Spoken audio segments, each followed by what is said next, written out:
আমাৰ ছাত্ৰ-ছাত্ৰীসকল আমি আজি সমীকৰণ যেটো অধ্যায় এই অধ্যায়ৰ তৃতীয় খণ্ডলৈ আহিছোঁ। আজি মই আগতে আমাৰ দুটা ভিডিঅ' পাৰ হৈ গৈছে, প্ৰথম খণ্ড আৰু দ্বিতীয় খণ্ড।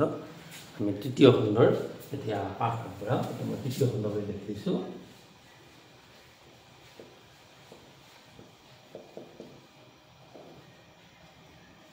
এতিয়া আমি তৃতীয় খণ্ডটোত দুটা চলকযুক্ত ৰৈখিক সমীকৰণ কেনেকৈ সমাধান কৰিব পাৰি তাৰ বিষয়ে আমি শিকিম। ইয়াৰ আগতে আমি সমীকৰণ সমাধানৰ বিষয়ে শিকিছোঁ আৰু দুটা চলকযুক্ত ৰৈখিক সমীকৰণৰ সমাধান হ'বনে নাই এই বিষয়েও আমি তাৰমানে শিকি আহিছোঁ আগৰ মানৰ ভিডিঅ'ত। গতিকে আজি এই ভিডিঅ'টোলৈ যিখিনি নতুন শ্ৰোতা বা দৰ্শক আমাৰ আহিছে তেখেতসকললৈ এটা আমাৰ আহ্বান, তেওঁলোকে যেন আমাৰ যিটো channel smart classes for secondary students within bracket Assamese subscribe কৰে, লাইক কৰে আৰু শ্বেয়াৰ কৰে। এতিয়া আজি আমি পাঠত কি কৰিম, যি দুটা চলকযুক্ত ৰৈখিক সমীকৰণ সমাধান কৰিবলৈ লৈখিক সমাধান এটা প্ৰক্ৰিয়া আছে এই বিষয়ে আলোচনা কৰিম। দুটা চলক বিশিষ্ট ৰৈখিক সমীকৰণ সমাধানৰ বীজীয় পদ্ধতি আছে আমাৰ হাতত। বীজীয় পদ্ধতি আমি তিনিটা প্ৰক্ৰিয়া ব্যৱহাৰ কৰোঁ: প্ৰতিস্থাপন পদ্ধতি, অপনয়ন পদ্ধতি আৰু ত্ৰিজক গুণন বা ভজ গুণন ক্ৰছ মাল্টিপ্লিকেশ্যন পদ্ধতি। আৰু তাৰপিছতে আমাৰ আছে দ্বিঘাত সমীকৰণ বা কোৱাড্ৰেটিক ইকুৱেশ্যন। এই সমীকৰণটোৰ বিষয়ে আমি শিকিম, লগতে ইয়াৰ কেনেকৈ সমাধান কৰিব পাৰি এই বিষয়েও সময় হ'লে আমি উৎপাদকীকৰণ পদ্ধতি বা বৰ্গ সম্পন্ন পদ্ধতিৰ বিষয়ে আমি আলোচনা কৰিম। ঠিক আছে, আমি প্ৰথমতে তোমালোকৰ ওচৰলৈ আগবঢ়াইছোঁ যে লৈখিক সমীকৰণ। লৈখিক মানে হ'ল আমি লেখৰ জৰিয়তে। এতিয়া ইয়াতে তোমালোকে চোৱা যে মই এখন লেখ কাগজ এখন অংকন কৰিছোঁ। লেখ কাগজ অংকন কৰি আমাৰ হাতত দুটা সমীকৰণ আছে, দুটা চলকযুক্ত ৰৈখিক সমীকৰণ আছে। x + y = 7, x - y = 1। একেবাৰে সহজ সমীকৰণ দুটা লৈছোঁ যাতে তোমালোকৰ লেখ অংকন কৰি এই লেখৰ জৰিয়তে আমি কেনেকৈ সমীকৰণটো সমাধান কৰিব পাৰোঁ তাক দেখুৱাব পাৰোঁ। ঠিক আছে, লেখ মানে হ'ল এখন কাগজ য'ত বৰ্গাকৃতিৰ কিছুমান একে সমান বৰ্গাকৃতিৰ কি কৰা হয়, মানে ভাগ অঁকা হয় আৰু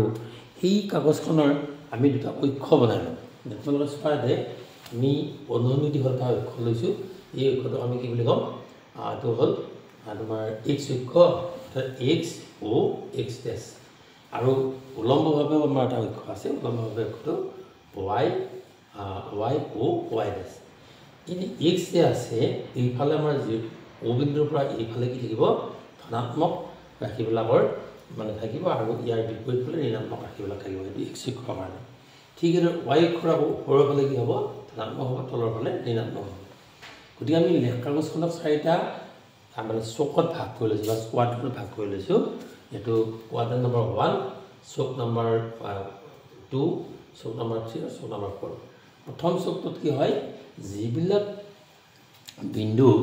আমি সাধাৰণতে জোৰ পাতি বা জুৰিয়া হিচাপে প্ৰকাশ কৰোঁ x অক্ষ y অক্ষৰ কাৰণে, যিবিলাক বিন্দু দুটাই পজিটিভ হয় তেতিয়াহ'লে এইটো ঘৰত থাকিব। তোমালোকে মন কৰিবা যাতে x পজিটিভ আৰু y কি হয়, পজিটিভ হয়। গতিকে 2 নম্বৰ চুকত বা 2 নম্বৰ কোৱাড্ৰেণ্টত কি হয়, x-টো কি হয়, নিগেটিভ হয়, মানে এটা মাইনাছ আছে, কিন্তু y-টো পজিটিভ হয় কাৰণে এটা প্লাছ লেখা আছে। আকৌ আমি কোনো বিন্দুৰ যদি দুটাই নিগেটিভ হয়, মানে x-ও নিগেটিভ হয় আৰু y-ও নিগেটিভ হয়, মানে সেনেকুৱা বিন্দু আমি পাব পাৰোঁ। সেই বিন্দুবিলাক কি হ'ব, আমাৰ এইটো আহিব। ইয়াত মানে x নিগেটিভ আছে, y নিগেটিভ আছে, গতিকে মাইনাছ মাইনাছ। আৰু যদি কিছুমান মানে এনেকুৱা ধৰণৰ সংখ্যা আহিব পাৰে, মানে বিন্দু আহিব পাৰে যিবিলাক বিন্দুৰ কি হয়, x-টো পজিটিভ হয় কিন্তু y-টো নিগেটিভ হয়, প্লাছ মাইনাছ। গতিকে আমি এইখন লেখ কাগজখন এতিয়া মানে লেখ অংকন কৰিবৰ কাৰণে আমি সাজু কৰি লৈছোঁ। এতিয়া আমি কেনেকৈ লেখৰ সহায়ত সমীকৰণবিলাক সমাধান কৰিব তাৰ এটা মই উদাহৰণ তোমালোকক দেখুৱাইছোঁ। তোমালোকে মই ভাবিছোঁ যে তোমালোকে আগতেই আগৰ ক্লাছত অৰ্থাৎ নৱম মানত বা অষ্টম মানত লেখ অংকন কৰা কাৰ্যটো শিকি আহিছে। তো ইয়াতে মই লেখ অংকনৰ ওপৰত বাৰু বেছি তোমালোকক শিকাব খোজা নাই, কিন্তু আমি সমীকৰণ মানে দুটা চলকযুক্ত ৰৈখিক সমীকৰণ কেনেকৈ লেখৰ জৰিয়তে সমাধান কৰিব পাৰি তাকহে আমি বুজাবলৈ চেষ্টা কৰিছোঁ। চাবা তোমালোকে প্ৰথম সমীকৰণটো ধৰা x + y = 7 আমি এটা নাম্বাৰ 1 বুলি দিছো আকৌ যেহেতু আমাক দুটা সমীকৰণ লাগিব দ্বিতীয় সমীকৰণটো x - y = 1 এটো মানে 2 দিছো এতিয়া আমি দুইটা সমীকৰণৰ পৰা যেটো লেখকৰণ কৰিব লাগিব গতিকে আমি কি কৰো কিছুমান বিন্দু মানে প্ৰস্তুত কৰো তালিকা এখন বনাও তালিকা বনাই x ৰ মান ধৰি বা y ৰ মান ধৰি x ৰ মান ধৰি y মান এনেকৈ কৈ আমি এখন তালিকা প্ৰস্তুত কৰো এই তালিকাখনৰ পৰা আমি বিন্দু কিছুমান পাম চাবাচোন এতিয়া আমি কৰিছো কি x + y = 7 আছিল আমি y টো ৰাখিছো x টো আমি ইফালে লৈ গৈছো ইফালে লৈ গ'লে কি হ'ল y = 7 - x হ'ল এতিয়া আমি এই তালিকাখনত x ৰ ভ্যালুবিলাক আমি ধৰি লৈছো ধৰা কাৰণে y ভ্যালুবিলাক ইয়াৰ পৰা ওলাই আহিব সাপোজ x = আমি কি দিছো 0 দিছো তে ইখিনি 0 হ'ব যদি 0 হয় তাহলে 7 - 0 = 7 অৰ্থাৎ y মানটো কি হ'ব 7 হ'ব তো ওলাই গ'ল x ৰ মান আমি 7 ধৰিলো তেতিয়া 7 - 7 0 হ'ব অৰ্থাৎ y মানটো 0 হ'ব আৰু এটা মান লৈছো x = 3 ললো 3 ললে কি মান হ'ব 7 - 3 = 4 হ'ব গতিকে আমি তিনটা বিন্দু পালো a বিন্দু b বিন্দু c বিন্দু মই বিন্দুকেইটা ইয়াতে ইফালে লিখি দিছো a বিন্দু তুমি কি পালো তেতিয়া হলে 07 মানে 07 b বিন্দু কি পালো আমি 70 আৰু c বিন্দু আমি কি পালো 3 আৰু 4 পালো ঠিক আছে আমি পিছৰ তালিকাখনলৈকে অলপ পিছত চিন্তা কৰিম এতিয়া এই a বিন্দু যদি আমি বহাও a বিন্দু তোমালোকে চোৱা a বিন্দুত 0 আছে আৰু 7 আছে এই 0 টো হ'ল x ৰ কাৰণে স্থানাঙ্ক আৰু 7 হ'ল y কাৰণে স্থানাঙ্ক এতিয়া 0 হলে আমাৰ কি হয় এই যেটো মূলবিন্দু আছে x অক্ষৰ y অক্ষৰ যোগ কৰি যে মূলবিন্দু আছে মূলবিন্দুৰ স্থানাঙ্ক হ'ল 0 0 x 0 y 0 গতিকে ইয়াত 0 ৰ আমি এতে থাকিম মানে বাৰু কিন্তু ইয়াত থাকি উঠি y কাৰণে কি 7 হৈ যায় 1 2 3 4 5 6 7 আমি ইয়াতে এটা চিন দিলো এটা আমাৰ a বিন্দুৰ স্থান হ'বগৈ আকৌ b বিন্দুটো হ'ল 70 আমি 8 কৰি ফেলে যাম এটো কিন্তু পজিটিভ হয় গতিকে 1 2 3 4 5 6 7 আৰু y মানটো 0 হয় ইয়াতে থাকিব দিলো সাধাৰণতে আমি কি কৰো জানে এই মূল বিন্দুৰ পৰা আমি মূল বিন্দু বা কেতিয়াবা প্ৰসংগ বিন্দু বুলিও কয় এই বিন্দুৰ পৰা কি কৰো আমি হিচাপতে বিলাক কৰো দুটা বিন্দু আমি পালো তৃতীয় বিন্দুটো আছে কিমান 3 and 4 x ৰ মান 3 1 2 3 তেতিয়া y মান 4 হ'ব 1 2 3 4 আমি ইয়াতে বিন্দুটো পালো এতিয়া আমি বিন্দুৰ নামকৰণ কৰিম এটো হ'ল a বিন্দু এটো হ'ল b বিন্দু আৰু হ'ল c বিন্দু আমি যদি আমৰা কৰো এই তিনটা বিন্দু এই ক্রসকে আমি সংযুক্ত রেখা রাখি মানে আমি রেখাডাল রেখায় টানি দিছি সোয়া এই রেখাডাল তিনটা বিন্দুর মাঝেদি গুচি গৈছে মানে বাৰু এটা ৰেখাডাল আমি পালো এই ৰেখাডাল আৰু অলপমান দীঘল কৰি দিব পাৰি গতিকে দেখিলো যে এনেকুৱা এটা সমীকৰণ দুটা চলকিত এটা সমীকৰণ আসলে এই ৰৈখিক সমীকৰণ হয় কাৰণ এটা সৰলৰেখা হৈছে এইবাৰ আকৌ আমি ইটো চাম এতিয়া x - y = 1 সমীকৰণটোৰ যদি তালিকা বনাব খোজো জেনেৰেলি y টো আমি বাওফালে ৰাখি x ক সোঁফালে নিটো হয় তালিকা প্ৰস্তুত কৰা হয় ঠিক আছে গতিকে আমি এটা মাইনাস চিন আছে না -y = x টো ইফালে গলে মাইনাস হ'ব আৰু 1 আছে 1 টো লিখিলো কিন্তু আগত যদি মাইনাস চিন আহিল তালিকাখন প্ৰস্তুত কৰাত আমাৰ অসুবিধা হ'ব পাৰে তো গোটেই সমীকৰণ আমি ভাবিছো যে মাইনাস চিন পূৰণ কৰি দিম তে মাইনাস চিন পূৰণ কৰি দিও তেতিয়া হলে কি হ'ব এটো মাইনাস নোহোৱা হয় y হ'ব এটো মাইনাস হৈছে প্লাস হ'ব আৰু প্লাস হৈছে মাইনাস হ'ব that means y = x - 1 এতিয়া আমি তালিকা বনাম তালিকাৰ কাৰণে আমি প্ৰথম ধৰা x ৰ বিন্দু 0 ধৰিছো যদি 0 হয় তাহলে এটো y ৰ কাৰণে -1 হৈ গ'ল ঠিক -1 দ্বিতীয়টো আমি x ৰ বিন্দু 1 লৈছো 1 - 1 = 0 0 তাৰ পিছত আমি x ৰ বিন্দু -2 লৈছো -2 হলে এটো -2 লিখিলো -2 - 1 -3 এই বিন্দুটো আমি p q r বুলি লিখিছো মই এতিয়া ইয়াতে বিন্দুটো আমি তলত লিখিছো এই p বিন্দুটোৰ কাৰণে আমাৰ কি হ'ব 0 - 1 তাৰপিছত q বিন্দুটোৰ কাৰণে কি হ'ব 1, 0 আৰু r বিন্দুটোৰ কাৰণে কি হ'ব -2 and -3 এটি এইটা বিন্দু আমি আকৌ ইয়াতে পাতিম চাওক বাৰু p মান 0 হলে x ৰ বিন্দু মান হয় -1 -1 টো ইয়াতে দিলো এটো ভালো কিউটোত আছে এক্সৰ মান 1 হ'লে y মান 0 হয় তো 1 দিলে আকৌ y মানটো 0 হ'লে সৰি এক্সৰ মানটো 1 ইফালে এটো বলৈছে ইয়াত আহিব y মানটো 0 আগৰটোত এক্সৰ 0 হ'লে -1 টো হোৱা নাই দেই তো কমন কৰিছে তলৰ ফালে ইয়াত আহিব লাগিব আৰু 1 এক্সৰ মান 0 তো 1 হৈ গ'ল এক্সৰ মান 0 ইয়াত পালো আমি তাৰপিছত -2 দিলে -2 হয় -2 এক ঘৰ দুঘৰ -3 1 2 3 ইয়াত আহিব গতিকে আমি এনেকৈ ৰেখা এটা আনি দিব পাৰোঁ এনেকৈ আমি যিডাল ৰেখা টানি যাওঁ কি হয় বিন্দুবিলাক মিলাই ল'লে বেছি ভাল হয় দেই এই ৰেখাটো আমি আৰু বঢ়াই দিওঁ দেখা গ'ল যে এটা বিন্দুত কাটিলে মানে বাৰু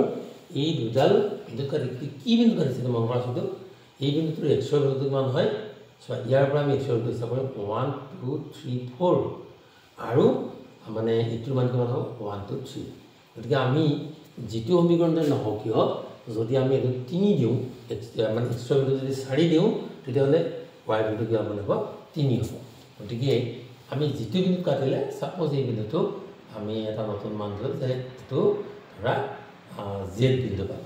এই z বিন্দুৰ স্থানাংকটো হ'ল 4,3 এই 4,3 বিন্দুটোৱে কি হ'ব মানে দুটা চলকযুক্ত ৰৈখিক সমীকৰণ দুটাৰ সমাধান অৰ্থাৎ আমি এই দুটা আমি কি ক'ব পাৰোঁ এতিয়া এক্সৰ ভেলুটো আমি কম 4 y ভেলুটো কম 3 এইটো এটা অদ্বিতীয় সমাধান আমি পালোঁ এই যে আমি আগৰ মানে ভিডিঅ'ত আমি অদ্বিতীয় সমাধানৰ কথা কৈছোঁ এটা অদ্বিতীয় সমাধান ওলাল আৰু কেনেকৈ হ'ল x = 4 হ'ল y = 3 হ'ল কিন্তু আমি অন্য পদ্ধতি ব্যৱহাৰ কৰা ইয়াত কেৱল মাত্ৰ লৈখিক পদ্ধতি ব্যৱহাৰ কৰিছোঁ মানে লেখৰ জৰিয়তে আমি কি কৰিছোঁ সমীকৰণ দুটা সমাধান কৰিছোঁ সেইকাৰণে লেখৰ জৰিয়তেও সমীকৰণ সমাধান কৰিব পাৰি তোমালোকৰ এই মানে দশমানতো আছে নৱমানতো আছে এই পাঠ তোমালোকে আৰু ইয়াৰ পিছত ডিটেইলছ কিছুমান প্ৰশ্ন তোমালোকে উত্তৰ কৰিবলৈ যত্ন কৰিবা এইটো বৰ টান কথা নহয় কিন্তু আমাক এখন লেখ কাগজ লাগিব আৰু লেখ কাগজত আমি বিন্দু স্থাপন কৰিব পৰা আমাৰ যেটো ব্যৱস্থা এই ব্যৱস্থাটো আমি জানিব লাগিব ঠিক আছে আমি এতিয়া ইয়াৰ পিছৰ পদ্ধতিলৈকে আগবাঢ়িম মই ভাবিছোঁ তোমালোকে নিশ্চয় এই পদ্ধতিটো বুজি পাইছা আৰু ইয়াৰ পিছত আমাৰ যেতিয়া প্ৰশ্নমালাত থাকিব প্ৰশ্নমালাত বহুত অংক আছে এনেকুৱা তেতিয়া আমি এইটো আৰু ভালকৈ আলোচনা কৰিম মই এইখিনি কথা এতিয়া মচি দিছোঁ ইয়াৰ পিছৰ ফালে আমি যাম এতিয়া ইয়াৰ আমি ক'লৈ যাম আমাৰ বীজীয় পদ্ধতিৰ বিষয়ে আমি আলোচনা কৰিম মানে বাৰু বীজীয় পদ্ধতিটো কি হয় আমি চাম বাৰু এতিয়া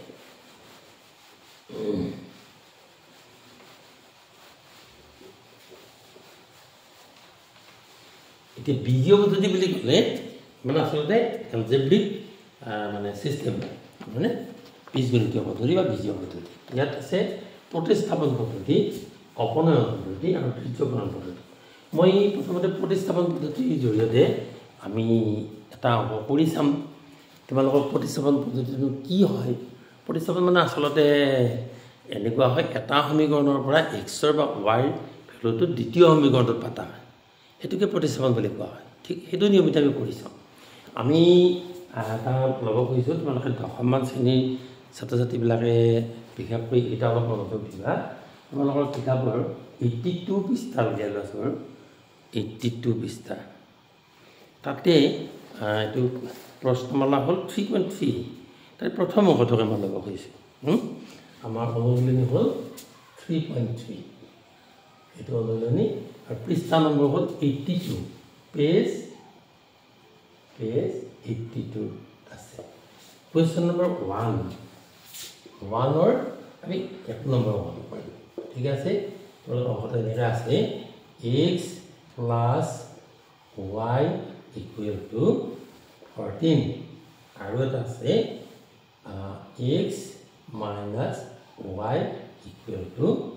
4 গতিকে দুটা চলকযুক্ত দুটা ৰৈখিক সমীকৰণ এতিয়া আমি ইহঁতক সমাধান কৰিবলৈ গৈ আছোঁ আমি কি পদ্ধতি ল'ব খুজিছোঁ যে প্ৰথমতে এই প্ৰতিস্থাপন পদ্ধতিৰ বিষয়ে আমি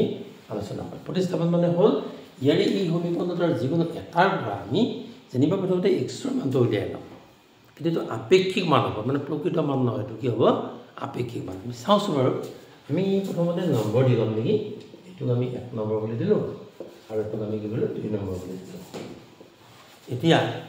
1 নম্বৰ সমীকৰণটো আমি আকৌ লিখি লৈছোঁ x plus y equal to 14 ইয়াৰ পৰা আমি x ৰ মানটো ৰাখিছোঁ 14 minus y আচলতে আমি আৰু এটা নম্বৰ দিব পাৰোঁ 3 নম্বৰ বুলি দিব পাৰোঁ মই এই নম্বৰটো আমাৰ কিতাপৰ যিবিলাক প্ৰশ্নমালা পঢ়ি দিছে তাত নম্বৰ দিছে গতিকে তোমালোকে যদি ইচ্ছা কৰা দিবা আৰু নিদিলেও কথা নাই এতিয়া আমি এই মানটো ক'ত বহাম আমি 2 নম্বৰ সমীকৰণ বহাম এটা বাক্য লিখি দিলে বেয়া নহয় আমি যদি এনেকৈ লিখোঁ যে x ৰ মান 2 নম্বৰ সমীকৰণ 2 নং সমীকৰণত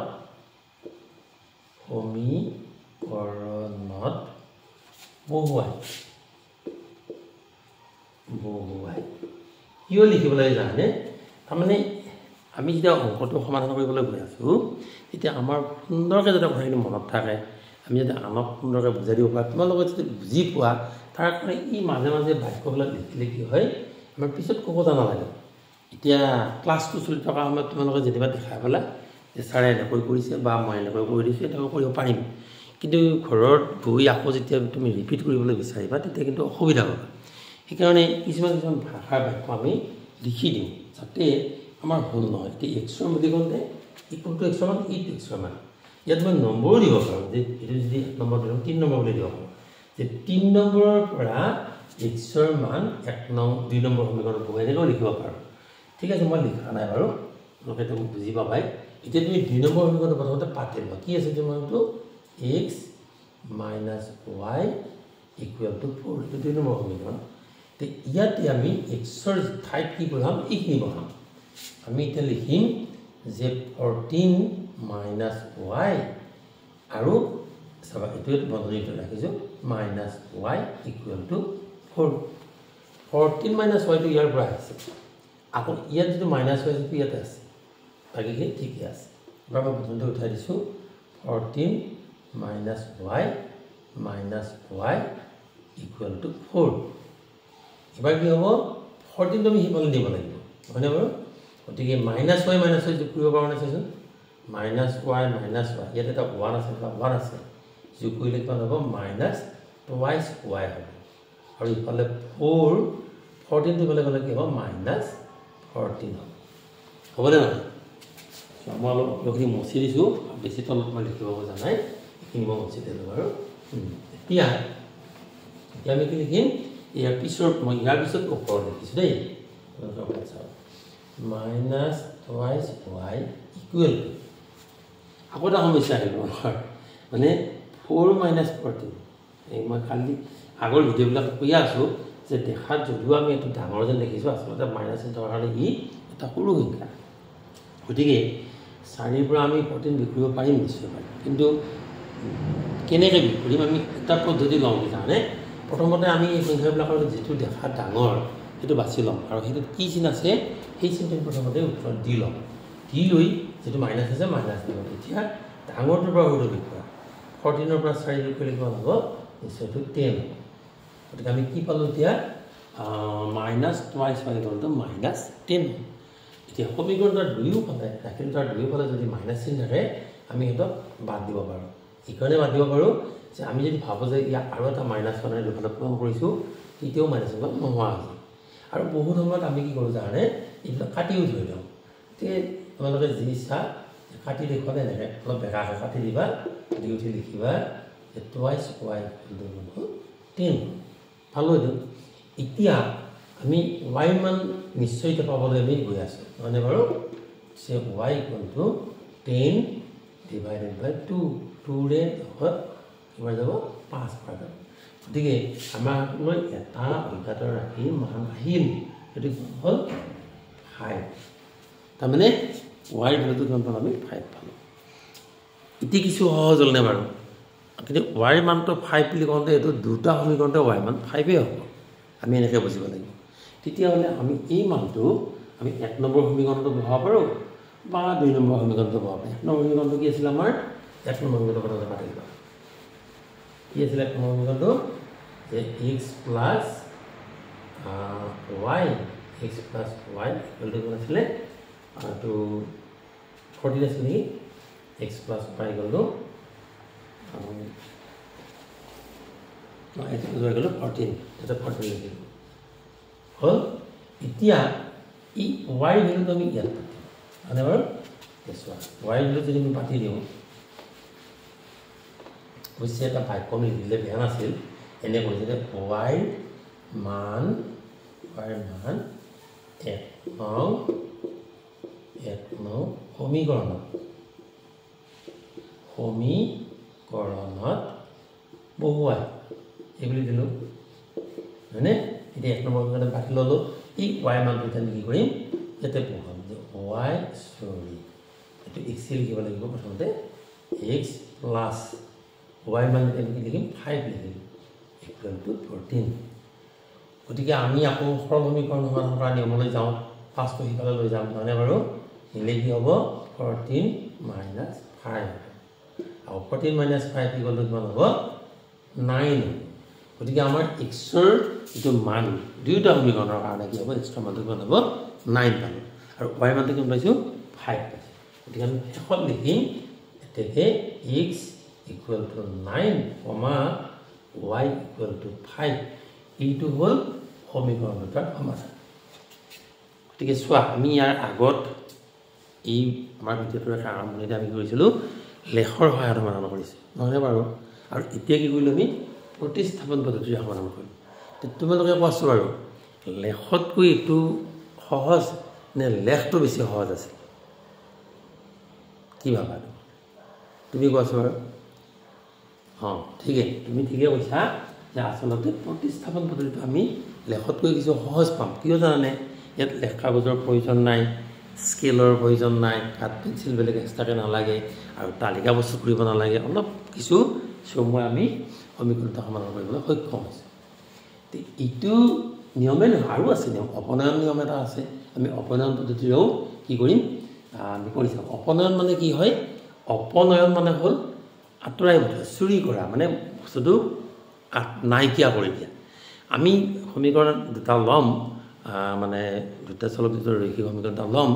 লৈ আমি তাৰ পৰা কি কৰিম কোনোবা এটা অপনয়ন কৰিম অৰ্থাৎ এটা x থকা বা y থকা ৰাশি এটাৰ পৰা নাইকিয়া কৰি দিয়াৰ ব্যৱস্থা কৰিব পাৰি কৰি লৈ তেতিয়া এটা যেতিয়া চলক থাকিব সেই চলকটোৰ মান উলিয়াব পাৰিম আৰু পিছলৈকে আমি সেই নামানটো অন্যটো সমীকৰণত পাতি তাৰ পৰা মান উলিয়াব পাৰিম চাওঁচোন বাৰু এইটো কেনেকুৱা সমাধান কৰিব পাৰি এইটো নিশ্চয় মই ভাবোঁ তোমালোকে বুজি পাইছা নহয়নে বাৰু এতিয়া আমি অন্যটো যাম অৰ্থাৎ অপনয়ন পদ্ধতিৰ কাৰণে তোমালোকে সমানখিনি কিতাপখন যিবিলাকে লৈ আছা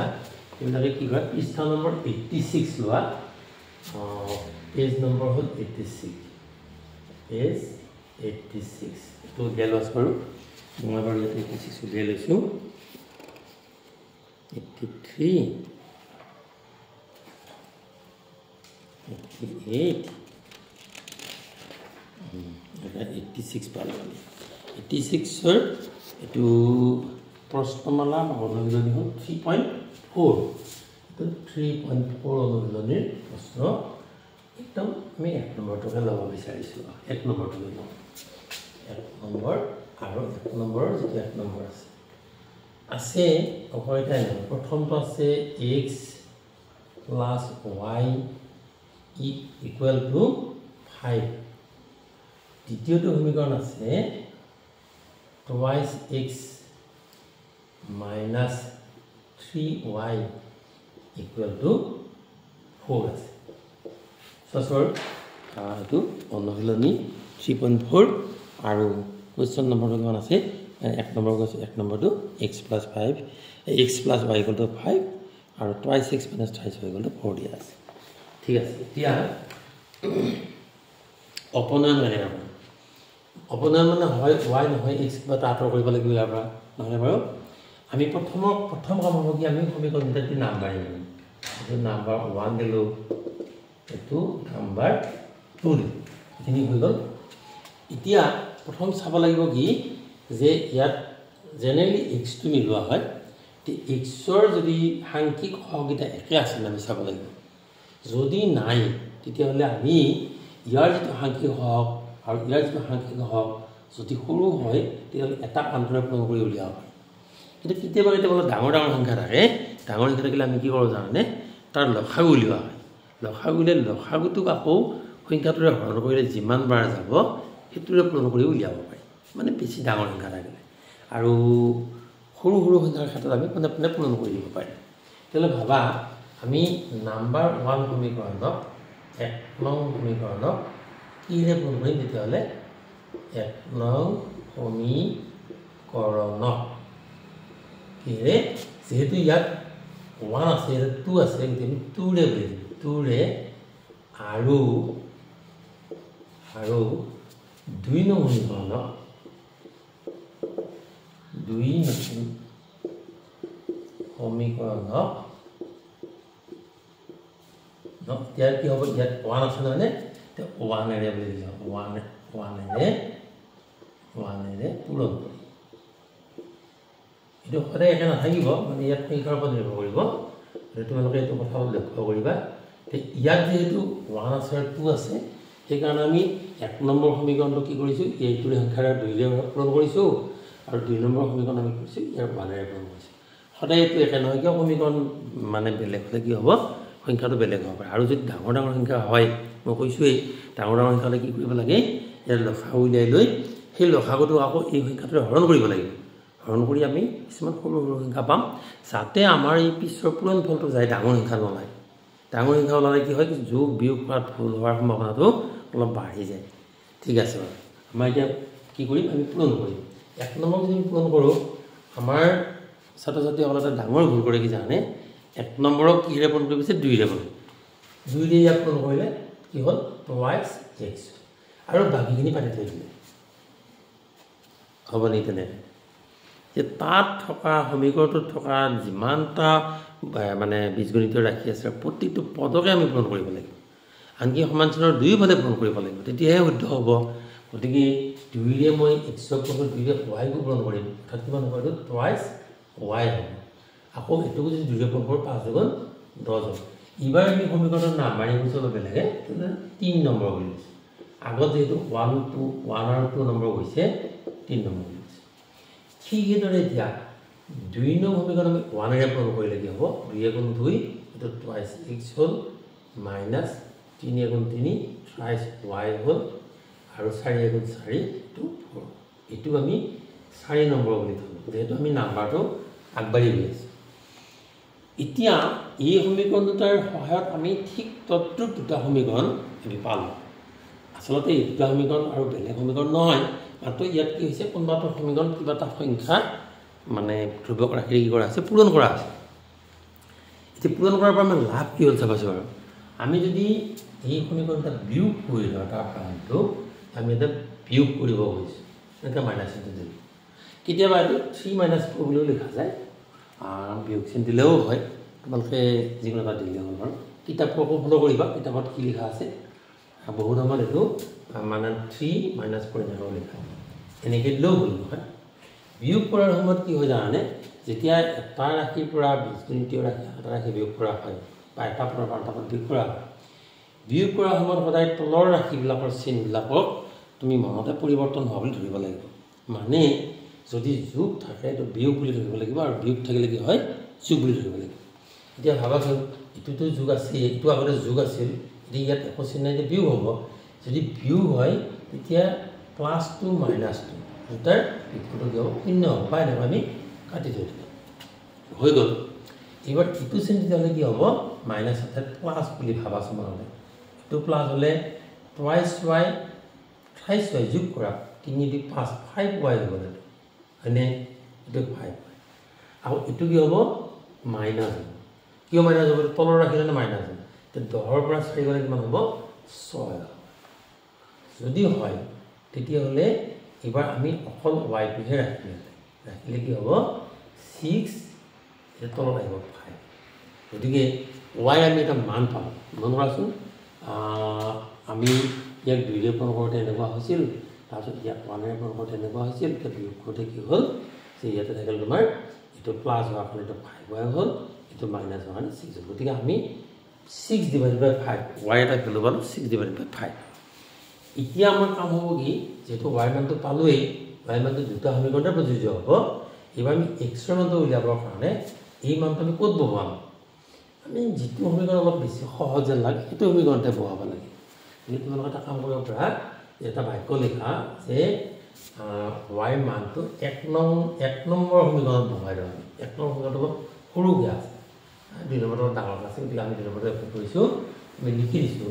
যে y মান 1 নং সমীকৰণত বহুৱাই এটো বহুৱাই দিলে আমি 1 নম্বৰ সমীকৰণ প্ৰথমতে লিখি ললো 1 নম্বৰ সমীকৰণ এতিয়া আমি কি কৰিম এই এটা y মান আমি গম পাইছো x টো ঠিকই আছে y মান গম পাইছো 6 / 5 পালো ইকুৱেল টু 5 এনেকুৱা এতিয়া আমি আৰু এটা ফৰ্ম কৰিম মানে বাৰু এটো বস্তু ধৰে ইফালে নিম এনে কি হ'ব x = 5 - 6 / 5 দেখুৱা মই তো লগি মুছি দিছো আৰু মাংসৰ পৰা সুবিধা কৰি লৈছো বটখন চাফা কৰি ললো এতিয়া তোমালোকৰ এটা কথা হ'ব নেকি বহুতকে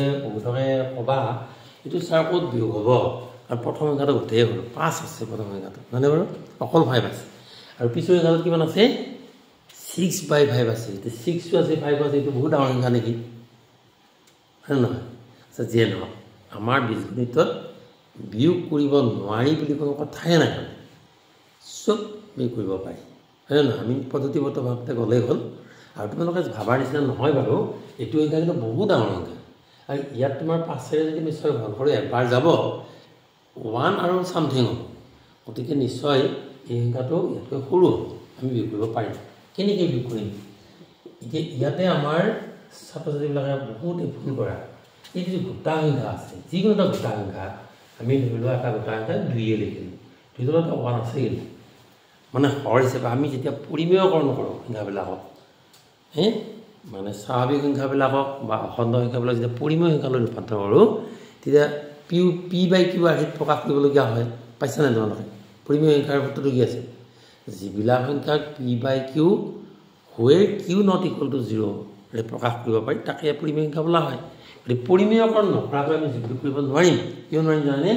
ইটো 5 টো এটা গোটা সংখ্যা কিন্তু এটা ভগ্নাংশ সংখ্যা আমি লসাগু উলিয়াবলৈ যাম আমি অলপ আগতে পাইছো যে লসাগু নোহোৱাকৈ যোগবিয়োগ কৰিব নালাগে ভগ্নাংশ সংখ্যা তে ইয়াত আমি কি ধৰিম তেতিয়াহ'লে ইয়াৰ হৰ কিমান ধৰিম 1 ধৰিম ঠিক আছে ইয়াৰ হৰটো 1 হ'ল আৰু ইয়াৰ হৰটো কিমান আছে 5 হ'ল ইয়াৰ লসাগু কিমান হ'ব লসাগু মই ইয়াৰ আগৰ ভিডিঅ'ত কৈছো লসাগু উলিয়াৰ মাৰ কিছুমান সহজ পদ্ধতি আছে যদি লসাগু উলিয়াবলৈ হৰবিলাকৰ ভিতৰত এটা ডাঙৰ কিবা সংখ্যা থাকি বাকিবিলাক 1 হয় বা এটা 1 হয় এটা অন্য সংখ্যা তেতিয়াহ'লে তোমালোকে সদায় মানে ডাঙৰ সংখ্যাটো লিখিবা 1 টো এভয়েড কৰিবা কাৰণ 1 সকলোৰে উৎপাদক হয় বুজিছেনে আচ্ছা ঠিক আছে গতিকে আকৌ যদি ইটোৰ লগত ইটোৰ কোনো মিল নাথাকে তেতিয়া পূৰণ কৰিব লাগে আৰু কমন উৎপাদকৰ যে হৰণ কৰিব পাৰি হৰণ কৰিব লাগে কৰি লৈ পিছত আমি পূৰণ কৰি উত্তৰটো উলিয়াব পাৰোঁ এতিয়া নহ'লে দুটা আমি 5 এ লিখিম মানে বাৰু এটা লসাগু আমি 5 লিখিলে এটা আচলতে দীঘল কৰি আনি ঠিক মাজতে 5 টো লিখিম এতিয়া তুমি 1 আছিল নে 1 টোৰে 5 গ্ৰহণ কৰা কিবা যাব 5 বাৰ যাব 5ক আকৌ মানে বাৰটো ইয়াত পূৰণ কৰা 5 5 কিমান হ'ল 25 মাইনাস চিহ্ন দিব লাগিব 5 ৰে 5 গ্ৰহণ কৰা একবাৰ যাব একেই ৰাশি কৰা 6 গুণ 6 ঠিক আছে এখিনি হ'ল বাৰু তাৰ পিছত কি হ'ব আমি চাম যে x = এটো 5 পৰত থাকিলে তে 25 ৰ পৰা 6 বিয়োগ কৰিম 15 ৰ গলে 9 তে গতিকে আমি x আৰু y ৰ মান পালো x ৰ মানটো পালো 19/5 আৰু y মানটো পালো আমি কিমান 6/5 এটা নিশ্চয় আমাৰ কি হ'ব ইয়াৰ সমাধান গতিকে এই পদ্ধতিটোক কি বুলি কোৱা হয় অপনয়ন পদ্ধতি অপনয়ন মানে হ'ল কি চুৰি কৰা বুলি অলপ বেয়া লাগে আমি আৰু অংক কৰিব আহি পেলাই বস্তু চুৰ কৰিম নে কিন্তু নহয় অপনয়ন শব্দৰ অৰ্থই হ'ল আঁতৰ কৰি দিয়া নাইকিয়া কৰি দিয়া মনে মনে তাৰ পৰা আঁতৰ কৰা ইত্যাদি ইত্যাদি তোমালোকক মই এটা কথা কওঁ এই যে আমি যে বিবাহ যেতিয়া হয় তেতিয়া গেটত শুভ বিবাহ বুলি লিখে পাইছেনে বিবাহ শব্দটো কিন্তু সংস্কৃত শব্দ বিবাহ মানে হ'ল অপহৰণ কৰা এতিয়া ভাবাছোঁ বাৰু এখন ঘৰৰ ছোৱালী এজনী এখন ঘৰৰ ল'ৰা এটাই বিয়া কৰাব মানে চুৰি কৰি নিব নেকি বা অপহৰণ কৰিব নেকি এইটো বৰ বেয়া শুনা যায় শব্দৰ কাৰণে তাতে এটা শুভ শব্দটো লগাই দিয়া হৈছে এতিয়া শুভ অপহৰণ শুভ বিবাহ মানে হ'ল কি ভাল অপহৰণ মানে ঠিক তেনেকুৱা কথা গতিকে আমি সেইটোলৈকে নাযাওঁ বাৰু যে অপনয়ন মানে এক প্ৰকাৰ চুৰি কৰা বা আঁতৰ কৰি দিয়া হয় তো এই দুটা হ'ল এটা নিশ্চয় মই বুজি পাইছা মই এটা উদাহৰণ দিছোঁ ইয়াতে বহুত উদাহৰণ দিব খোজা নাই কাৰণ আমি ইয়াত কেৱল মাত্ৰ আমি ধাৰণাৰ ক্লাছ বা কনচেপ্ট ক্লাছটোহে কৰি আছোঁ যেতিয়া আমি ইয়াৰ মানে প্ৰশ্নমালালৈকে গুচি যাম তেতিয়া যিমানবিলাক অংক আছে কঠিন অংকবিলাক আমি নিশ্চয় যত্ন কৰিম কেনেকৈ কৰিব পাৰোঁ নহয়নে বাৰু ঠিক আছে ইয়াৰ পিছত আমি যাম ত্ৰিজ্যক গুণন পদ্ধতি ত্ৰিজ্যক গুণন পদ্ধতিৰ কাৰণে আমি হয়তো দুটা সমীকৰণ বাছি ল'ম তাৰ আগত মই অকণমান কথা এটা কৈ লৈছোঁ আমি জানিবলগীয়া কথা এই জানিবলগীয়া কথা চাবা যে ত্ৰিজ্যক গুণন পদ্ধতিৰ কাৰণে আমি যিটা সমীকৰণ লওঁ সমীকৰণ দুটা আদৰ্শ আৰ্হিত থাকিব লাগিব মানে ষ্টেণ্ডাৰ্ড ফৰ্মত থাকিব লাগিব যদি সমীকৰণ ষ্টেণ্ডাৰ্ড ফৰ্মত নাথাকে আমি তাক বনাই ল'ব লাগিব বাট তাৰ আগতে আমি ত্ৰিজ্যক গুণন পদ্ধতিটো কেনেকৈ মানে কৰিম সেইটোৰ বিষয়লৈ আমি অকণমান মই দেখুৱাই দিছোঁ তাৰ আদৰ্শ দুটা সমীকৰণেৰে দেখুৱাইছোঁ ধৰা এটা সমীকৰণ a1x plus b1y plus c1 equal to 0 এইটো দুটা চলকযুক্ত এটা ৰৈখিক সমীকৰণ ঠিক সেইদৰে আৰু এটা সমীকৰণ আছে আমাৰ হাতত ধৰা a2x plus b2y plus c2 equal to 0 মন কৰা এই দুটা সমীকৰণে কিন্তু আদৰ্শ ঠাচত লিখা আছে মানে ষ্টেণ্ডাৰ্ড ফৰ্মত লিখা হৈছে এতিয়া হোৱাট ইজ ষ্টেণ্ডাৰ্ড ফৰ্ম বা আদৰ্শ আৰ্হি মানে কি তুমি কোৱা নাজানা তুমি কোৱা নাজানা ঠিক আছে মই কৈছোঁ মানে আমি সমীকৰণটো যেতিয়া লিখিছোঁ এই যে সমান চিনটো আছে সমান চিনৰ বাওঁফালে তিনিটাকৈ পদ থাকিব লাগিব মন কৰিছেনে তিনিটা পদ আছে তাৰে প্ৰথমটো এক্সৰ মানে এক্স থকা মানে পদ দ্বিতীয়টো ৱাই থকা পদ আৰু তৃতীয়টো আমাৰ কি হৈছে মানে ধ্ৰুৱক সংখ্যা এইটো মানে ধ্ৰুৱক ৰাশি অৰ্থাৎ এক্সো নাই ৱাইও নাই দেখা পাইছেনে এইটো চাওক a1x এইটো এক্স থকা b1y টো ৱাই থকা আৰু c1টোত এক্স বা ৱাই নাথাকে আৰু এই সমান চিন আৰু সমান্তৰাল ফালে কি থাকিব লাগিব শূন্য থাকিব লাগিব বাৰু মই ঠিক আছে মই এটা সমীকৰণ লগত দেখুৱাইছোঁ যে x plus Y equal to suppose 14 এই সমীকৰণটো আদৰ্শ আৰ্হিত আছেনে তো নাই কিয় নাই সমান চিনৰ বাওঁফালে কেইটা পদ আছে দুটা আছে তিনিটা হ'ব লাগিব তিনিটা হ'ব লাগিলে আমি কাম কৰিব পাৰোঁ x প্লাছ ৱাই 14টো ইফালে লৈ আহোঁ -14 ইকুৱেল টু 0 গতিকে আমাৰ তিনিটা পদ আহিলে এটা এক্স থকা এটা ৱাই থকা এটা এক্স ৱাই নথকা আৰু ইফালে 0 গতিকে আমি কেতিয়াবা এই অংকবিলাক কৰা নাই মানে আদৰ্শ ঠাচটোলৈ অলপমান মনত আনিব লাগিব হয় নহয় আচ্ছা এতিয়া চালা যে আমি এই যে সহগবিলাক যদি আমি জোৰ পাতি লিখোঁ তেতিয়াহ'লে আমি এনেকৈ লিখিব পাৰোঁ a1 a2 তাৰপিছত লিখিম b1 b2 তাৰপিছত লিখিম c1 c2 মানে আমি তিনিটা সংখ্যাৰ সাংখ্যিক সহগবিলাক লিখিছোঁ এতিয়া আমি সমস্যাটো সমাধান কৰিবৰ কাৰণে এই a1 এইটো আৰু এবাৰ লিখি লওঁ এইটো পদ্ধতিটো কেনেকৈ উলিওৱা হয় ডিৰাইভটো মই দেখুওৱা নাই এইকাৰণে যে তোমালোকক এই ডিৰাইভেশ্যনটোৰ প্ৰয়োজন বিশেষ নাই কিন্তু ডিৰাইভ কৰাৰ পিছত যিটো আমি শ্বৰ্ট ফৰ্ম পাম এই ফৰ্মটো কিন্তু তোমালোকক লাগিব আৰু এইটোৰ সহায়ত আমি সমস্যাবিলাক সমাধান কৰিম অৰ্থাৎ সমীকৰণ আমি সমাধান কৰিব লাগিব ঠিক আছে এতিয়া মই এনেকৈ লিখিব খুজিছোঁ ইয়াতে এক্স আছিলে ইয়াতে এক্স ইয়াতে ৱাই আছে ইয়াতে ৱাই আৰু ইয়াত একো নাই গতিকে আমি 1 বুলি ধৰি লৈছোঁ লৈ আমি অনুপাত কৰিম এটা অনুপাত কৰিম আৰু অনুপাতবিলাক কি কৰিম মাজত সমান চিন দিম এটা সমান চিন ইয়াত কি লিখিম চ' আমি প্ৰথম লাইনটোত এক্সৰ ডিভাইডেড বাই কিবা এটা ওলাব দ্বিতীয় লাইনটোত ৱাই ডিভাইডেড বাই কিবা এটা ওলাব তাৰপিছত 1 দিব সেইকাৰণে 1 দিছোঁ যে ইয়াত যিহেতু ধ্ৰুৱ সংখ্যা আছে গতিকে 1 দিছোঁ এতিয়া যদি আমি এক্সৰ তলত লিখিব লাগে তে এক্সৰ সহগবিলাক আমি বাদ দিওঁ এইখিনি বাদ দিওঁ এইখিনি বাদ দিওঁ এই দুটাৰ গুণফল যিমান হয় লিখিম b1 c2 প্ৰথমতে লিখিম আমি b1 c2 এবাৰ আমি ইফালৰ পৰা গণনা কৰিম তলৰ ফালৰ পৰা গৈছোঁ B2C1 কিন্তু তলৰ ফালৰ গৈছোঁ কাৰণে আমি এটা মাইনাছ চিন দিওঁ B2C1 দেখিলানে B1C2 ইয়াত লিখিলোঁ B2C1 লিখোঁতে মাইনাছ চিন দিছোঁ আৰু এই দুটা তলৰ এক্সৰ তলৰ যিকেইটা ৰাশি আছে ধ্ৰুৱক ৰাশি এইকেইটা কোনো সময়তে এক্সৰ লগত থকা নাই কাৰণ এক্সৰ লগত থকাবিলাক A1 A2হে আছিলে গতিকে আমি এনেকৈ এক্সৰ তলত এটা সংখ্যা লিখিলোঁ ঠিক আছে y তলত আমি কি লিখিম মানে আমি এই দুটাও বাদ দিলোঁচোন যেহেতু y থকাবিলাক বাদ দিম এইটো বাদ দিম গতিকে y xy নথকাটো ল'লোঁ আৰু x থকাটো ল'লোঁ অৰ্থাৎ এই দুটাৰ পৰা ল'লোঁ কিমান হ'ব C1 A2 আকৌ তলৰ পৰা যাম নহয় গতিকে C2 A1 এইটো ঠিক আছে C1 A2 আৰু C2 A1 এবাৰ আমি ধ্ৰুৱক ৰাখিলৈ আহিম ধ্ৰুৱক ৰাখিলৈ আহিলে কি হ'ব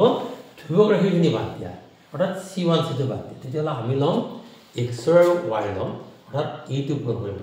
A1 B2 আকৌ তলৰ ফালৰ পৰা যাম নহ'লে A2 মাইনাছ চিন দিব লাগিব A2 B1 এইটো আমি এটা ফৰ্মুলা হিচাপে ভাবি লওঁচোন এইটো ফৰ্মুলাটো মনত ৰাখিবলৈ বৰ অসুবিধা নহয় আমি সমীকৰণকেইটা এনেকৈ সজাই ল'লোঁ সজাই লৈ তাৰ সহগবিলাকক বৰ ধুনীয়াকৈ চাৰি শাৰীত আমি লিখি ল'লোঁ A1 A2 B1 B2 C1 C2 আমি যি সমীকৰণ ল'ম তাৰ সমীকৰণৰ আমি উলিয়াই ল'ম লিখি লৈ যি আমি এনেধৰণে কি কৰিম এটা অনুপাত লিখিম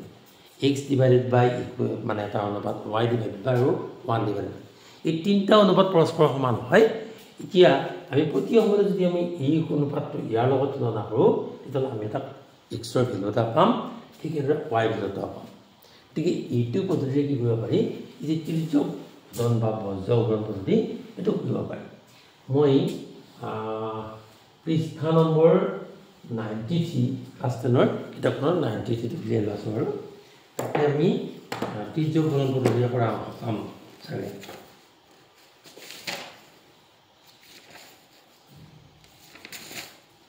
ঠিক আছে 93 পৃষ্ঠা নম্বৰ 92 লৈছোঁ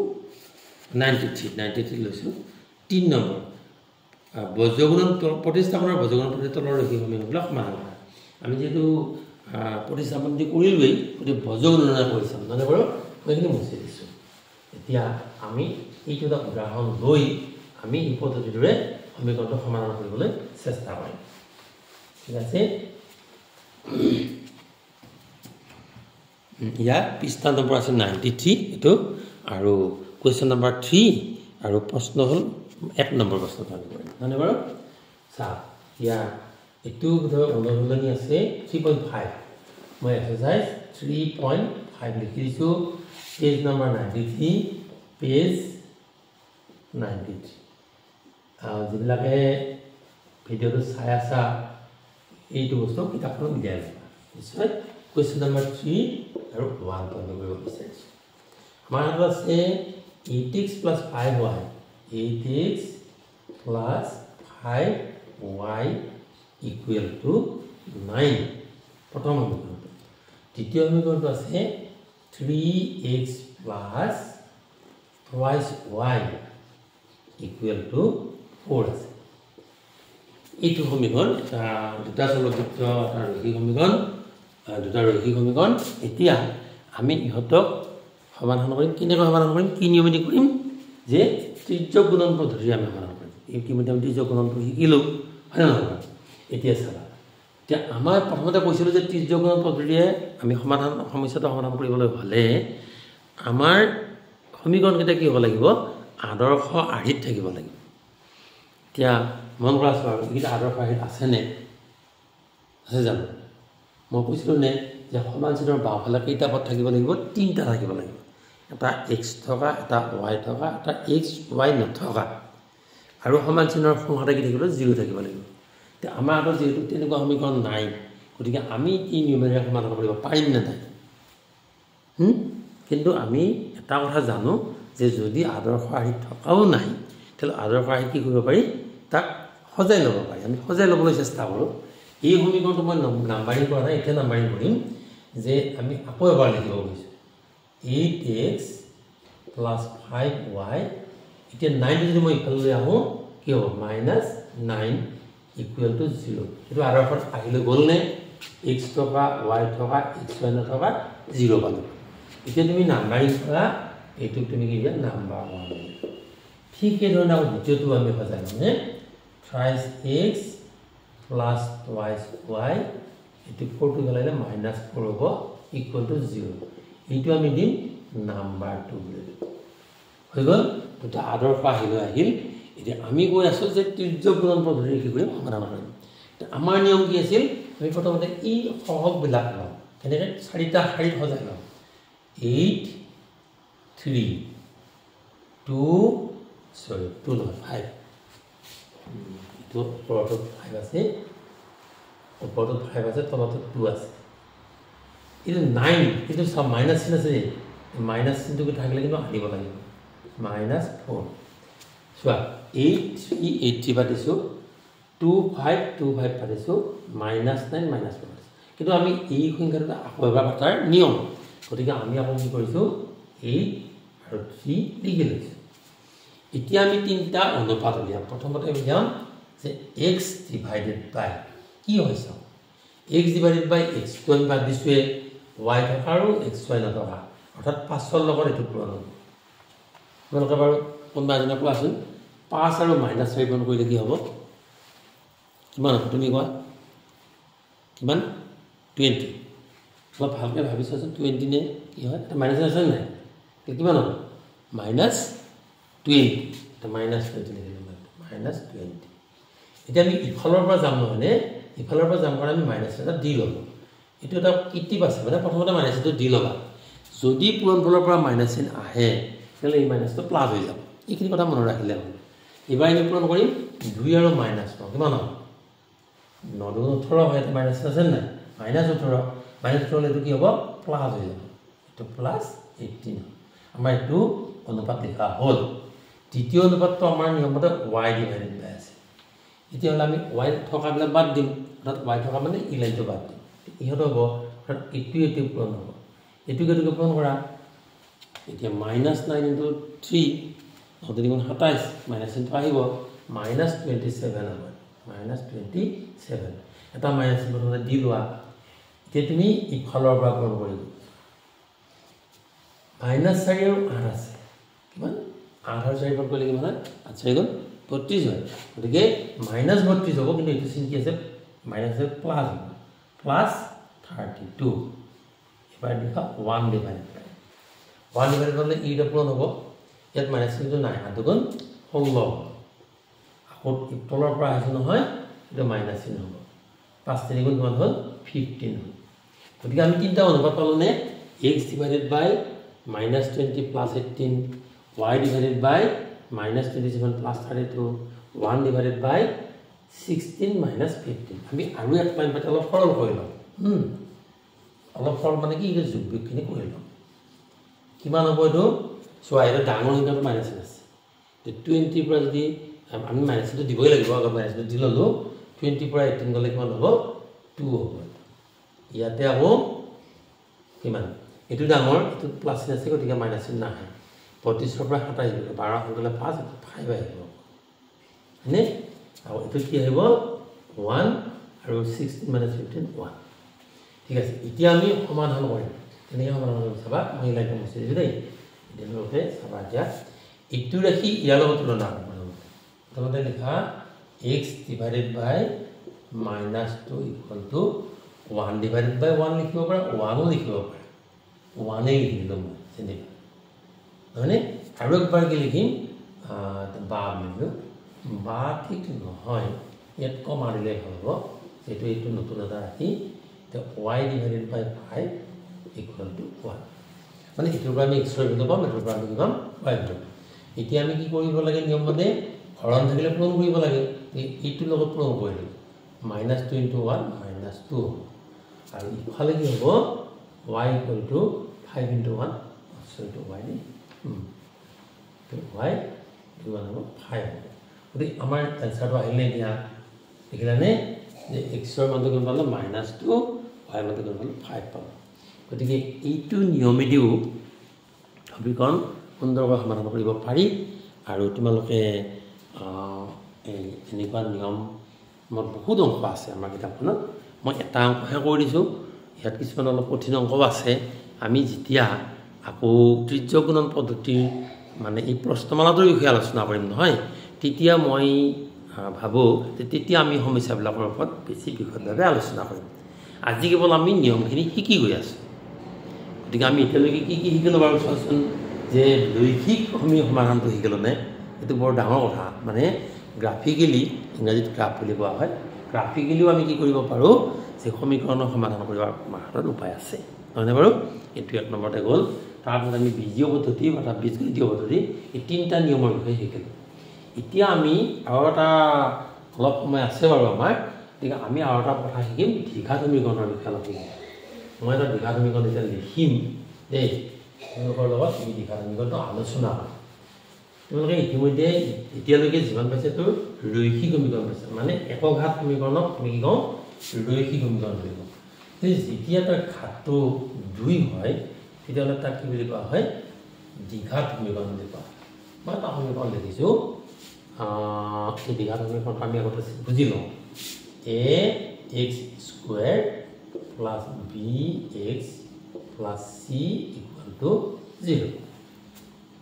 মন কৰা মই উদাহৰণ দিবলৈ যাওঁতে এটা এনেকুৱা ধৰণৰ সমীকৰণ লিখিছোঁ এই সমীকৰণত বিশেষ নাম আছে মানে এই সমীকৰণটো আমি কি কওঁ আদৰ্শ আৰ্হিৰ দ্বিঘাত সমীকৰণ বুলি কওঁ প্ৰথমতে বাৰু চাওঁ ইয়াক কিয় দ্বিঘাত সমীকৰণ বুলি কওঁ এই কথাটো আমি প্ৰথমতে জানি লওঁ সেইকাৰণে দ্বিঘাত সমীকৰণ বুলি কৈছোঁ ইয়াত যি চলক আছে ইয়াত কি চলক আছে ইয়াত আমাৰ x আছে নহয়নে বাৰু x স্কুৱেৰ আছে ইয়াত x আছে আমি চলককেইটা যদি আমি বাছি উলিয়াই লওঁ প্ৰথমটোত আছে x দ্বিতীয়টো x চলক একে হয় কিন্তু এটাত কি আছে সূচক 2 আছে আৰু এটাত ঘাত যদিও নাই মই কাম কৰিছোঁ আমি এটা সমীকৰণ কেতিয়া দ্বিঘাত সমীকৰণ হয় বুলি ক'ম যেতিয়া ইয়াৰ যিটো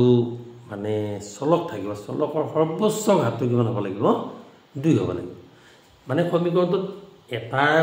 মানে চলক কেইবাবাৰো থাকিব পাৰে বা বেলেগ বেলেগ চলকো থাকিব পাৰে কিন্তু এই চলকবিলাকৰ ভিতৰত যিটোৰ ঘাত আটাইতকৈ বেছি সেই ঘাতটোৰহে নামটো পাব গতিকে ইয়াত তুমি চোৱা যে এক্সৰ ইয়াত পাৱাৰ বা সূচক 1 আছে ঘাত 1 আছে এইটো দ্বিঘাত সমীকৰণ এই দ্বিঘাত সমীকৰণবিলাক আমি কেনেকৈ সমাধান কৰিব পাৰোঁ বহুত উপায় আছে আমাৰ কিতাপত আমি আজি হয়তো ইয়াৰে প্ৰথমটোৰ বিষয়ে অলপ আলোচনা কৰিম ইয়াৰ প্ৰথমটো আছে উৎপাদকীকৰণ পদ্ধতি আমাৰ চতুৰ্থ খণ্ড যেতিয়া সমাধানৰ আমি পাম তেতিয়া বাকীখিনি কথাও মই আলোচনা কৰিবলৈ চেষ্টা কৰিম ঠিক আছে এতিয়া আমি উৎপাদকীকৰণৰ পদ্ধতিটো লৈ চাওঁ উৎপাদকীকৰণ কৰাৰ আগত আমি ক্লাছ 8ত এটা অভেদ পাইছিলোঁ মনত আছে তোমালোকৰ এনেকুৱা আছিল যে x plus a whole into x plus b equal to x square plus a plus b into x plus a into b এনেকুৱা ধৰণৰ এটা অভেদ আমি পাইছিলোঁ এই অভেদটো আচলতে আন একো নহয় এটা দ্বিঘাত ৰাখি এইখিনি দ্বিঘাত ৰাখি এইটো এটা দ্বিঘাত ৰাখি ইয়াক কেনেকৈ আমি কি কৰিব পাৰোঁ উৎপাদকলৈ পৰিৱৰ্তন কৰিব পাৰোঁ উৎপাদক নিৰ্ণয় কৰিব পাৰোঁ ইতিমধ্যে আমি মানে বহুপদ ৰাখি বুলি যিটো চেপ্টাৰ পঢ়ি আহিলোঁ তোমালোকৰ 10মান শ্ৰেণীত এই সমীকৰণৰ আগৰ যিটো চেপ্টাৰ সেইটো আছিল মানে বহুপদ ৰাখি এই বহুপদ ৰাখিবিলাকক আমি উৎপাদকীকৰণ কৰোঁ এই একে কথা এতিয়া দ্বিঘাত সমীকৰণটো যিহেতু এইটো বহুপদ ৰাখি নহয় এটা সমীকৰণ হয় অৰ্থাৎ এই যি ইকুৱেল টু 0 আছে সেইখিনি থাকিব আৰু মানে তোমাৰ বহুপদ ৰাখি হয়তো সেই পিছৰখিনি ইকুৱেল চিনটো নাথাকিব ইকুৱেলৰ পিছৰখিনি নাথাকিব যেনেকৈ নহওক আমি সিহঁতক কি কৰিব পাৰোঁ উৎপাদক উলিয়াই সমাধান কৰিব পৰা ব্যৱস্থাটো কৰিব মই পৃষ্ঠা নম্বৰ 93 নহয় পৃষ্ঠা এটা বেলেগ পৃষ্ঠা আছে এইটো মানে 109 পৃষ্ঠা তোমালোকে 109 পৃষ্ঠাটো উলিয়াই লোৱাচোন আৰু 109 পৃষ্ঠাটো উলিয়াই লোৱা তাতে আমি এটা অংক অলপমান চেষ্টা কৰিম 109 পৃষ্ঠা মই উলিয়াই লৈছোঁ ইয়াত এটা প্ৰশ্নমালা 4 পইণ্টৰ প্ৰশ্নমালা মই এইটোৰ বিষয়ে আমি অলপ এই উৎপাদকীকৰণ পদ্ধতিৰ বিষয়ে অলপ আলোচনা কৰিম তোমালোকৰ লগত আৰু কেনেকৈ সমাধান কৰিব পাৰিম চাম বাৰু এতিয়া তোমালোকে এক্সাৰসাইজ হ'ল 4.2 আৰু পেজ নম্বৰ আছে 109 পেজ হ'ল 109 তো লৈ লবা কোৱেশ্চন নম্বৰ 1 কোৱেশ্চন নম্বৰ 1 তো লৈছে আমাৰ সমীকৰণ আছে x square minus 3x minus 10 equal to 0 এই সমীকৰণটো এতিয়া আমি কি কৰিব লাগিব সমাধান কৰিব লাগিব মানে আৰু কেনেকৈ সমাধান কৰিম আমি উৎপাদকীকৰণ প্ৰক্ৰিয়াৰে আমি মানে উৎপাদক নিৰ্ণয় কৰিম কৰি উঠি আমি কি কৰিম সমাধান কৰিম ঠিক আছে আমি যে এই বহুপদ ৰাশি উৎপাদক উলিওৱাৰ নিয়মটো পাইছিলোঁ বা আমি যে অভেদ্য উঠা মই ক'লোঁ সেই অভেদ্যৰ লগত ইয়াৰ সম্পূৰ্ণ ৰিলেশ্যন আছে তে আমি এই ৰাশিটোৰ যদি উৎপাদক উলিয়াবলগীয়া হয় তে উৎপাদক উলিওৱাৰ কাৰণে আমি ইতিমধ্যে নৱম মানত বা অষ্টম মানত ইয়াৰ পদ্ধতিবিলাক শিকি আহিছোঁ কি পদ্ধতি আছিল তোমালোকে কৰিব লাগিব কি প্ৰথমটোৰ শেষৰটোৰ এটা গুণফল উলিয়াব লাগে x স্কুৱেৰ আৰু -10 এইটো যদি গুণফল কৰোঁ -10x স্কুৱেৰ হ'ব আৰু মাজৰ যি পদ আছে সেইটো তুমি লিখি লোৱা 3x আমি কি কৰিলোঁ অলপ মনত ৰাখিবাচোন যে আমি তিনিটা পদযুক্ত যেটো আমাৰ দ্বিঘাত সমীকৰণ আমি পাইছিলোঁ ইয়াত সমান চিহ্নৰ আগত তিনিটা পদ আছে প্ৰথম পদ আৰু শেষৰ পদ আমি পূৰণ কৰিলোঁ আৰু মাজৰ পদটো পাতি দিলোঁ এতিয়া আমি এই মাজৰ পদটোক দুটা পদলৈ ভাঙি দিম যাতে ইহঁতৰ যোগ বা বিয়োগ ফলটো ইয়াৰ সমান হ'ব পাৰে আৰু পূৰণ কৰিলে কাৰ সমান হ'ব লাগিব ইয়াৰ সমান হ'ব লাগিব তাৰমানে কথাত ক'বলৈ গ'লে আমি দহৰ উৎপাদক উলিয়াবলৈ চাম যেনে যি দুটা উৎপাদকৰ পূৰণ ফলটো 10 হ'ব কিন্তু যোগ বা বিয়োগ কৰিলে কিমান হ'ব লাগিব 3 ওলাব লাগিব গতিকে ভাবাচোন বাৰু 10ৰ কি উৎপাদক আছে এইটো সহজ অংক তোমালোকে অলপমান মন কৰিলে পাবা যে 5 আৰু যদি মই 2 ইয়াৰ উৎপাদক লওঁ তে 5 আৰু 2 10 হ'ব 5ৰ পৰা 2 গ'লে কি হ'ব 3 হ'ব কিন্তু এটা মাইনাছ চিন আছে নে এইটো মাইনাছ দিয়ে এইটো প্লাছ দিলে আমাৰ হ'ব লগত x কেইটা ৰাখি দিয়া হৈ গ'ল গতিকে আমি প্ৰথম ৰাখিটো কিমান লিখিম এতিয়া -5x আৰু পিছৰ ৰাখিটো কি লিখিম +2x এইটো বহুতে এটা প্ৰশ্ন কৰিব পাৰে যে এতিয়া মাইনাছটো কি আহিল ছাৰ ইয়াত মাইনাছটো কিয় নাহিল আমি যেতিয়া যোগ বা বিয়োগ কৰিম তেতিয়া আমাৰ উত্তৰটো কিমান হ'ব লাগিব -3 ওলাব লাগিব তে -3 ওলাবলৈ হ'লে আমি কি কৰিব লাগিব ডাঙৰ সংখ্যাটো মাইনাছ দিব লাগিব অৰ্থাৎ মানে দেখা যিটো ডাঙৰটো মাইনাছ দিব লাগিব -5 থাকিলেহে আমাৰ -2 আহিব সেইকাৰণে এইটো -5 দিয়াখন এইটো প্লাছটো দিয়া হ'ল আৰু ধৰণে কৰিব পাৰি -2 আগত ৰাখি বন্ধনীৰ ভিতৰত আমি তেতিয়া কৰিলে কি হয় 5 - 2 লিখিব পাৰি এনেকৈ লিখিব পাৰি দুটা পদ্ধতিৰে লিখা যায় এইটোও যদি আমি বন্ধনীটো উঠাই দিওঁ আকৌ -5x আৰু -2x তোমালোকে যিটো ধৰণে লিখা সেইটো ধৰণে লিখিবা বাৰু বা তোমালোকৰ নিজৰ ছাৰ বা বাইদেৱে যদি এই ধৰণে শিকায় এই ধৰণে কৰিব পৰা নহ'লে এই ধৰণে শিকালে এই ধৰণে লিখিবা মই ইটো বেছি অলপ উজু বুলি ভাবিছোঁ মই এনেকৈ দেখুৱাইছোঁ এতিয়া এই মানখিনি আমি কি কৰিম ইয়াত পুট কৰিম x স্কুৱেৰ হ'ল -5x তাৰপিছত কি আছে +2x -10 ইকুৱেল টু 0 সেইকাৰণে আমি এই মাজৰ পদটোক দুটা পদলৈ ভাঙি দিলোঁ নহয়নে বাৰু এতিয়া আমাৰ নিয়ম হ'ব কি আমি উৎপাদক প্ৰথম দুটাৰ পৰা আমি কি পাম চাচোন কমন ল'ব পাৰি নে কিবা ইয়াতে x স্কুৱেৰ আছে ইয়াতে x আছে x এটা কমন ল'ব পাৰিম x কমন ল'লোঁ আৰু এটা x ইয়াতে ৰৈ গ'ল এইখিনি নালাগে দেই মাছ যাবৰ কাৰণে দিছোঁ মাইনাছ চিন আহিব 5xৰ পৰা x গ'ল থাকিব 5 থাকিব ইয়াতে আমি চাওঁ 2 যদি আমি কমন ল'ব খোজোঁ তেতিয়াহ'লে x মাইনাছ কি হ'ব 5 ইকুৱেল টু 0 গতিকে 4টা পদৰ পৰা আমি দুটা পদলৈ ট্ৰান্সফাৰ কৰি ল'লোঁ দুটা পদলৈ আনিলোঁ আৰু কি কৰিলোঁ x কমন ল'লোঁ এতিয়া 2 কমন ল'লোঁ এতিয়া আমি কমন উৎপাদক কি আছে x - 5 x - 5 এইটো আমি কমন ল'লোঁ x - 5 তে ইয়াতে x - 5 মিলি কি থাকিব ইয়াত x ৰ'ব আৰু ইয়াত কি থাকিব +2 থাকিব ইকুৱেল টু 0 দেখিলানে যে আমি এই যেটো তিনটা পদযুক্ত বহুপদ ৰাখি আছিল বা সমান চিহ্নৰ পিছত আমি দ্বিঘাত সমীকৰণ বুলি ক'লোঁ তে এই অংশটোক আমি উৎপাদকলৈ নিলে কি হয় x - 5 x + 2 এনেকুৱা ধৰণৰ দুটা উৎপাদক পাম ইকুৱেল টু 0 এতিয়া মন কৰা যে তোমাৰ কোৱা আছে যে দুটা সংখ্যাৰ পূৰণফল 0 ধৰি লওক এ আৰু বি পূৰণ কৰিলে 0 হয় এ আৰু বি পূৰণ কৰিলে 0 হ'ব জানো 0 হ'ব লাগিলে এৰ মানটো 0 হ'ব পাৰে নহ'লে বিৰ মানটো 0 হ'ব লাগিব তেতিয়াহে 0 হ'ব নহ'লে হ'ব নেকি গতিকে আমি এনেকৈ ভাবিছোঁ যে ধৰা a = 0 নহ'লে বাৰু a 0 হ'ব পাৰে আকৌ a 0 হ'লে 0 হ'ব এতিয়া কিন্তু a যি 0য়ে হ'ব লাগে বুলি কথা আছে নেকি এটোতো 0 হ'ব পাৰে বিও 0 হ'ব পাৰে তাৰমানে ক'বলৈ গ'লে দুটা উৎপাদকৰ গুণফল যদি 0 হয় এই প্ৰত্যেকটোৱে 0ৰ সমান হোৱাটো মানে এটো প্ৰবেবিলিটি আছে মানে এটা সম্ভাৱনা আছে মানে এটো এবাৰ 0 হ'ব পাৰে বুলি ভাবিব পাৰো ইও 0 হ'ব পাৰে বুলি ভাবিব পাৰো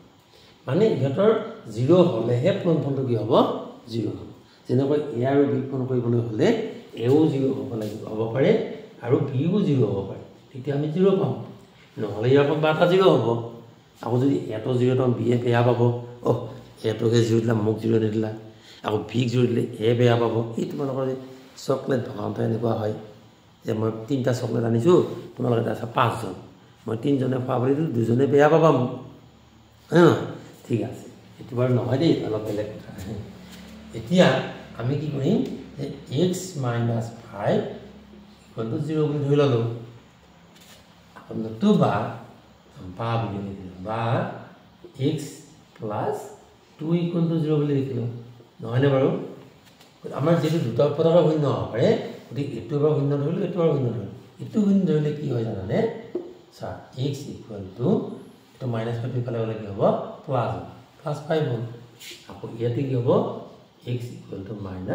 -2 তেতিয়া হ'লে আমি এই যে দ্বিঘাত সমীকৰণ আমি লৈছিলো তাৰে x ৰ ভ্যালুটো আমি কি পালো 5 বা 2 এই দুটাই অৰ্থ হয় 5 হ'ব পাৰে নহ'লে কি হ'ব -2 হ'ব পাৰে যে তোমালোকে দেখিলা যে আমি দ্বিঘাত সমীকৰণো কি কৰিব পাৰো সমাধান কৰিব পাৰো আমি একঘাত বা ৰৈখিক সমীকৰণ সমাধান কৰা পদ্ধতি শিকি আহিছোঁ কিন্তু দ্বিঘাত সমীকৰণ সমাধান কৰিবলৈ হ'লে আমাৰ কিছুমান অসুবিধা আমি সন্মুখীন হওঁ সেই অসুবিধাবিলাক দূৰ কৰিবৰ কাৰণে আমি কিছু পদ্ধতি লৈছোঁ ইয়াৰ পিছৰ যেটো আমাৰ ভিডিও আহিব আমাৰ সেই ভিডিওটো বৰ্গ সম্পূৰ্ণ পদ্ধতি আৰু দ্বিঘাত উত্তৰ বিষয়ে মই আলোচনা কৰিম আজি বহুত সময় হ'ল বহুত দীঘলীয়া সময় তোমালোকে আমনি পাবা ভিডিওটো চাই সেইকাৰণে মই অলপ কনক্লুজনৰ ফালে আহিছোঁ কিন্তু আমি কি শিকিলো এই কথাখিনি এতিয়া আমি আলোচনা কৰিম আমি কি শিকিলো বাৰু প্ৰথমতে আমি এই যে দুটা চলকযুক্ত ৰৈখিক সমীকৰণ সমাধান কেনেকৈ কৰিম এই বিষয়ে আমি শিকিলো কিন্তু কমপ্লিট হৈছে আমাৰ ইয়ালৈকে কমপ্লিট হৈছে আমি লৈখিক সমাধান পালো প্ৰথমতে লৈখিক পদ্ধতিৰে অৰ্থাৎ গ্ৰাফ পেপাৰ লৈ গ্ৰাফৰ জৰিয়তে আমি সমাধান কৰিবলৈ শিকিলো তাৰপিছত আমি কি কৰিলো যে বীজীয় পদ্ধতি বা বীজগণিতীয় পদ্ধতি ব্যৱহাৰ কৰিছো প্ৰতিস্থাপন পদ্ধতি হ'ব পাৰে অপনয়ন পদ্ধতি হ'ব পাৰে তাত্ত্বিক গুণ পদ্ধতি হ'ব পাৰে তোমাক এটা কথা কৈ থওঁ এই কিন্তু অপনয়ন পদ্ধতিটো সঘনে আমি ব্যৱহাৰ কৰোঁ আমাৰ ছাত্ৰ ছাত্ৰীবিলাক এইটো পদ্ধতি ব্যৱহাৰ কৰে হয়নে কথাটো আৰু এইটো ভাল লাগে কৰি গতিকে যদি একো নিয়ম লিখা নাথাকে এটা মানে এনেকুৱা সমীকৰণ সমাধান কৰোঁতে তোমালোকে সদায় অপনয়ন পদ্ধতি ব্যৱহাৰ কৰিবা তাৰপিছত তৃতীয় পদ্ধতিও আমি শিকি ল'লোঁ গতিকে আমি এইখিনি শিকিলোঁ আৰু দ্বিঘাত সমীকৰণ কাক বুলি শিকিলোঁ লগতে দ্বিঘাত সমীকৰণৰ এটা মানে সমাধান পদ্ধতিও শিকিলোঁ এই কথাখিনি শিকাৰ পিছত আমি নিশ্চয় সমীকৰণ সমাধানৰ বহুতখিনি কথাই শিকি ল'লোঁ আৰু অকণমান কথা বাকী আছে এই কথাখিনি নিশ্চয় মই চতুৰ্থটো ভিডিঅ'ত দিবলৈ যত্ন কৰিম আজিলৈ আমি এৰিব খুজিছোঁ যিসকল আমাৰ এই চেনেললৈ আজি প্ৰথম আহিছে তেওঁলোকলৈ মই প্ৰথমতে শুভেচ্ছা জনাইছোঁ আৰু যাতে আমাৰ চেনেলটো মানে ছাবস্ক্ৰাইব কৰি আমাৰ ছাবস্ক্ৰাইবাৰ অলপ বৃদ্ধি কৰা হয় যাতে কেতিয়াবা তোমালোকৰ লগত মই মানে লাইভত ক্লাছ কৰিব পাৰোঁ লাইভ ক্লাছ কৰিবৰ কাৰণে আমাৰ ভিউৱাৰ্ছৰ প্ৰয়োজন আছে লাইক শ্বেয়াৰৰ প্ৰয়োজন আছে আৰু ছাবস্ক্ৰাইবাৰৰ প্ৰয়োজন আছে আৰু খুব কম দিনৰ ভিতৰত মই টেষ্ট পেপাৰৰ মানে কিছু প্ৰশ্ন উত্তৰ MCQখিনি আৰু আগতীয়াকৈ দিবলৈ যত্ন কৰিম তোমালোকে নিশ্চয় মই ভাবোঁ যে এই MCQবিলাকৰ পৰা তোমালোকে উপকৃত হ'বা আজিলৈ আমাৰ সময় হৈছে গতিকে মই ইমানতেই আজিৰ ভিডিঅ'টো সমাপ্ত কৰিছোঁ ধন্যবাদ